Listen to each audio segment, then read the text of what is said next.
Sometimes all you really need to start is once upon a time. I thought we could talk today about something I find rather controversial. It's all about how we as authors overcomplicate things. We like to make our work, our stories as complicated as possible. I don't know where this has come from. I find that this tends to happen more with the American authors as well, authors based in the United States.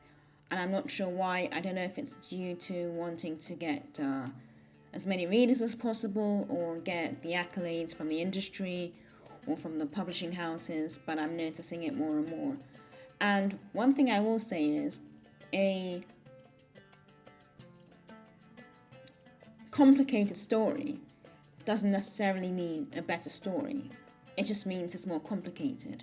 It doesn't mean it's any better or any more entertaining or any more immersive than any other story. I'll tell a little story.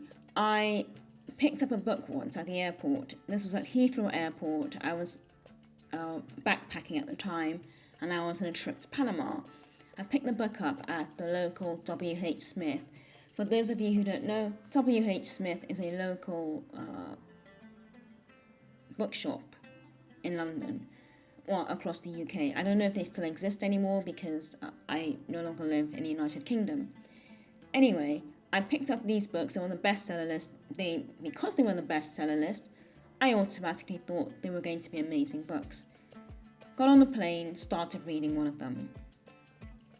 This was on a long-haul flight from London to Panama, and at the time there was nothing I loved better than reading. I started the book, and it started slowly, and I thought, okay, it's coming. But I never quite got there, and I wasn't sure what was going on, and this was more than halfway through the book, and I started to wonder what the point was to the entire story.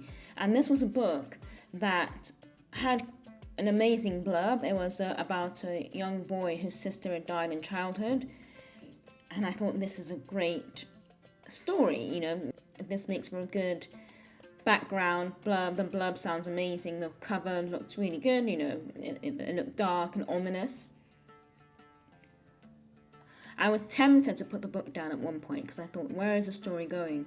Are we actually going to get anywhere? And when are we going to get there? Because I hadn't gotten anything of value from the story. I kept on with it because I didn't want to not finish it. I thought that would be quite disrespectful to the author. Now I know better. And I got to the end. And when I read the last few pages, the whole premise of the book was what he thought had happened. Basically, what he thought had happened was what had actually happened. And that was the entire story. And I do believe that this might not have been the author's original story.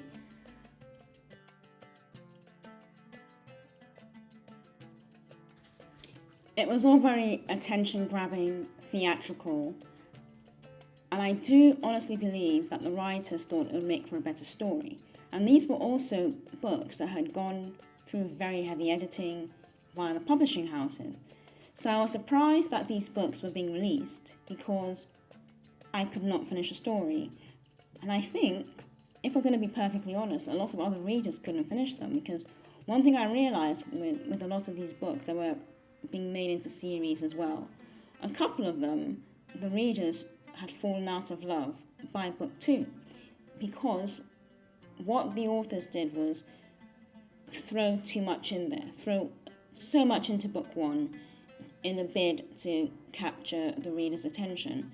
And whilst that can be a good thing, obviously it's entertaining, it can also be a horrible thing because you need a steady, calm pace to tell a story. And when you're having facts and different dialogues and different interactions thrown at you, it was too disconcerting. I'm not sure if disconcerting is the right word, but I just was not comfortable keeping pace with it. And then I also realised that these were very traditionally published books, but there were a lot of errors in the stories as well. And I think so much time was spent with all the theatrics and the grand names and the grand locations and making up all these amazing names and locations that so much was missed in the edits. And I happened to speak to a friend, and I mentioned this to her about this one book in particular, and she had noticed it, and she had stopped reading as well. So sometimes the best thing you can do for yourself as a writer is keep the story simple.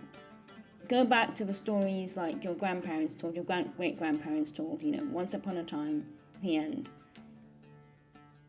If you're going to have anything complicated, it needs to be very well paced, and it needs to be a very long series, because people want to be drawn into the story gradually.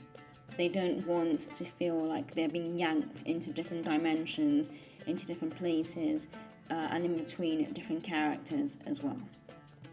Some of us will have our favourite authors, and if you look at some of our favourite authors, people we've read for years or decades, we go back to them for a certain reason, because they never move very far from the script, very far from what they're used to writing.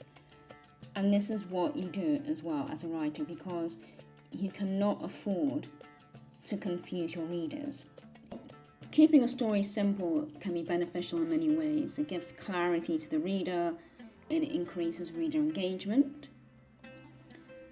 it makes the characters, I believe, more accessible to the readers, and it also gives the readers more emotional connection to the characters. But the more complex the characters are, and the more complex everything is, and the more they're yanked, as I said previously, out of the story and all over the place, the less they build a rapport with the characters in the story. I would also say that the simpler a story is, the more it transcends time and the more timeless it becomes. It's a story that can be read for many generations and by many generations. It's a story that can also, I believe, be passed across different cultures as well. So all you need is a bit of translation and you have a new story reaching a new audience as well. So I just thought I'd come on here. I hope I gave some relevant points about why it's just best to sometimes keep a story simple, and I hope it was informative and of some sort of value. I think the best point and the best reason for writing a simple story is the execution of the story by the author.